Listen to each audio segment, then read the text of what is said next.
Students, this is Ramya addressing all final year P and Q section students. As you all know, before lockdown, we were doing merger, and I had finished around 5 6 problems in the class, but the chapter could not be completed then. And later we had to do the common portions, so leaving merger aside, I completed all common portions along with Vasanta ma'am to you guys. I hope you have followed all those videos, notes, audios, etc.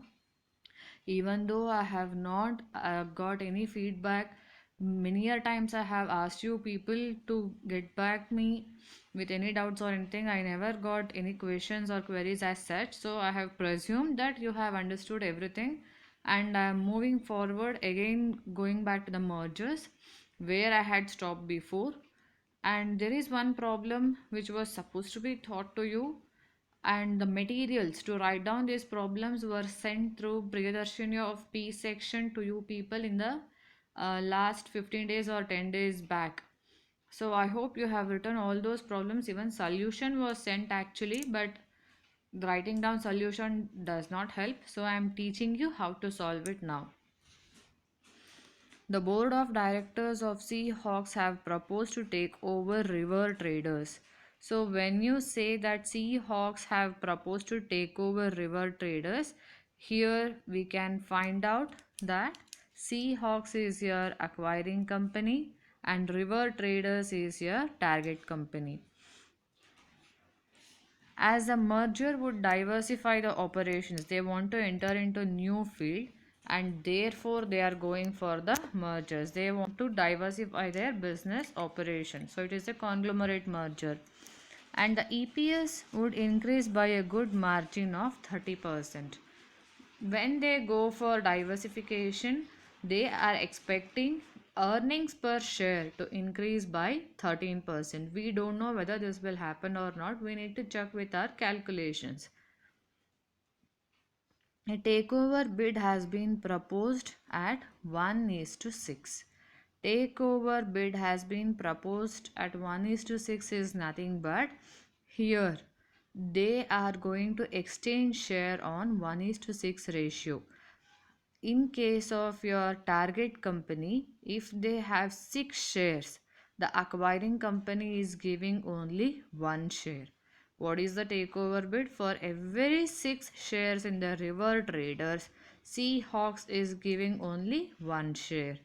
Relevant information for two companies are as follows: turnover, profit before tax, tax, profit after tax, dividends, retained earnings, number of shares, MPS, that is market price per shares, are given to you. Critically analyze as to how the EPS of Seahawks would increase after merger. We need to find out how EPS will increase for the Seahawks, nothing but acquiring company after the merger, and what is the expected market price of Seahawks after the merger. So post merger, what is the EPS? Post merger, what is the MPS of the acquiring company is what is asked to you people. Now here in this problem, what all things you need to calculate? Please remember, Seahawks is the acquiring company, River Traders is the target company. Even though the question is down, initially it is neatly mentioned that you need to find out number of shares to be issued on stated basis also. Nothing is mentioned about that in the after the table, so don't ignore this information. First calculate number of shares to be issued on the stated basis, then you continue to solve it.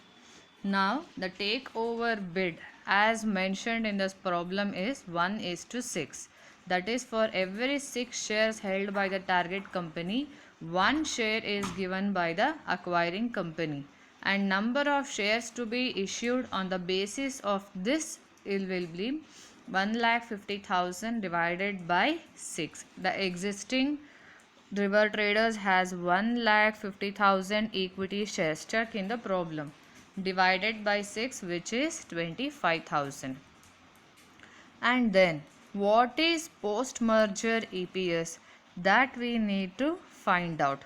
So post merger EPS will be as you know, earnings after tax of acquiring company plus earnings after tax of target company. That is, this is the combined earnings of both companies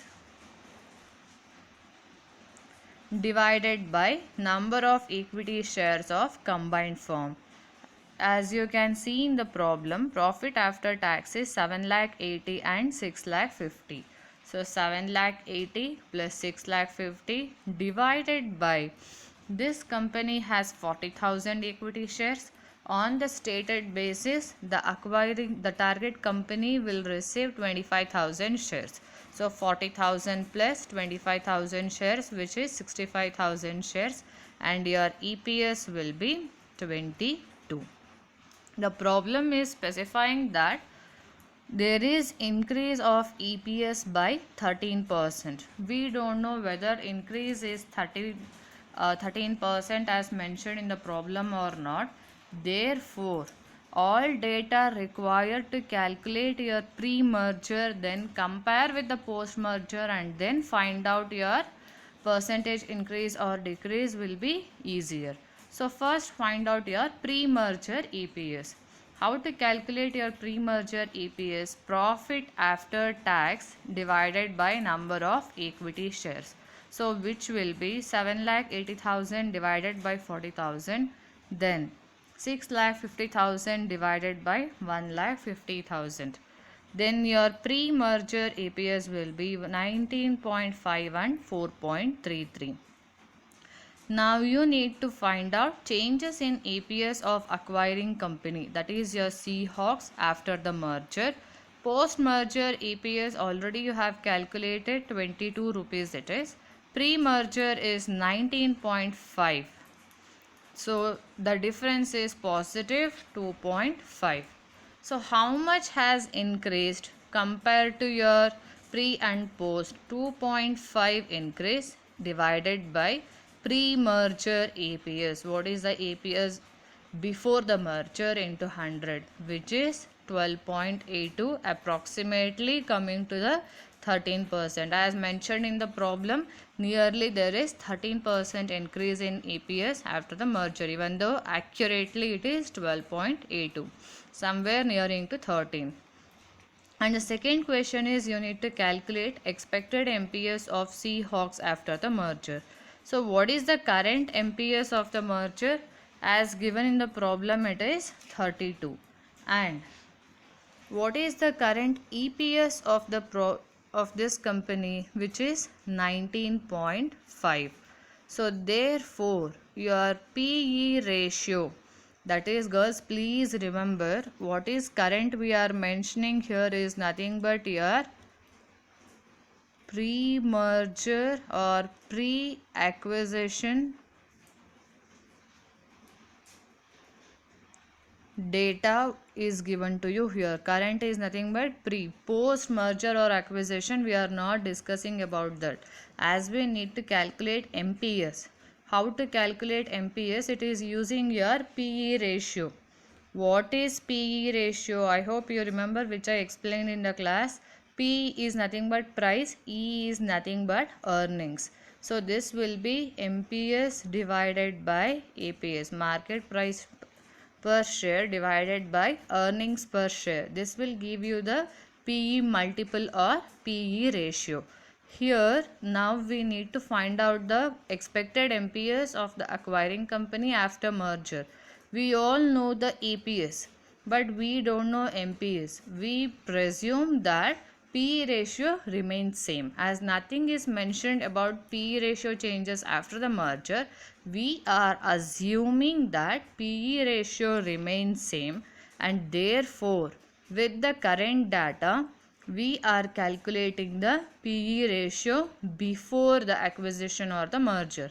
So MPS divided by EPS, 32 divided by 19.5 will be 1.641. Therefore, expected MPS will be 1.641 into EPS at present is 22 rupees into 22, and Expected MPS after merger is 1.641 into 22, which is 36.10. Now I'll repeat it again for your better understanding. In this company, Seahawks is the acquiring company, River Traders is the target company. Initially in the problem it is mentioned, this is called as stated basis. If they mention the ratio directly, the share exchange ratio, then it is called as stated basis. If that word is not mentioned, please make note of it and then solve in the problem, because in the below sentence nothing is given after this table. So therefore you need to calculate number of shares to be issued on the basis of the takeover bid or the stated basis 1:6. So number of shares to be issued will be number of shares in the acquiring company divided by 6. In the acquiring company, as of now you have 1,50,000 shares. You can see here. So 1,50,000 divided by 6, we got 25,000 shares. The problem is specifying that there is increase in EPS after merger of around 13%. We don't know how much it has changed. So therefore post merger EPS, pre merger EPS, both we have to calculate. How to calculate post merger EPS? EAT of the acquiring company plus EAT of the target company divided by number of equity shares of the combined firm. So which will be EAT of the acquiring company is 7,80,000, target company is 6,50,000 divided by 40,000, but here it is not 1,50,000. Instead, when they are getting combined, they will be issued only 25,000 shares. Divided by 25,000 shares, totally it is 22. We don't know what is pre-merger EPS. So based on the given data, calculate your pre-merger EPS. So how to calculate your pre-merger EPS? 7,80,000 divided by 40,000, 6,50,000 divided by 1,50,000. So pre-merger EPS is 19.5 and 4.33. To calculate your changes in EPS, whether EPS has increased by 13% as mentioned in the problem or not, we need to find out the difference between post and pre-merger EPS. Post-merger EPS is 22. Pre-merger EPS of Seahawks Limited, the acquiring company, is 19.5. Therefore, the difference is positive 2.5. Percentage increase in EPS after acquisition will be 2.5 divided by 19.5 into 100. This is the change. This is the earlier EPS whatever you had into 100, which will be 12.82, nearing to 13%. Then the second question they have asked you is, what is the expected market price per share of the acquiring company? How to calculate your market price per share? They have not given post merger PE ratio or post merger market value of shares, anything. So therefore with the given data whatever we have, we try to calculate the PE ratio. What is PE ratio? I had explained in the class, which is MPS divided by EPS. So what we are doing? We are taking current MPS, current EPS, PE ratio is 1.641. So your expected MPS will be, which is PE ratio into EPS. So you are bringing EPS to LHS, which is equal to MPS, multiply both. Therefore expected MPS after merger is 36.10. I hope you have understood the problem. Kindly practice once and get back to me with your doubts. Thank you, girls.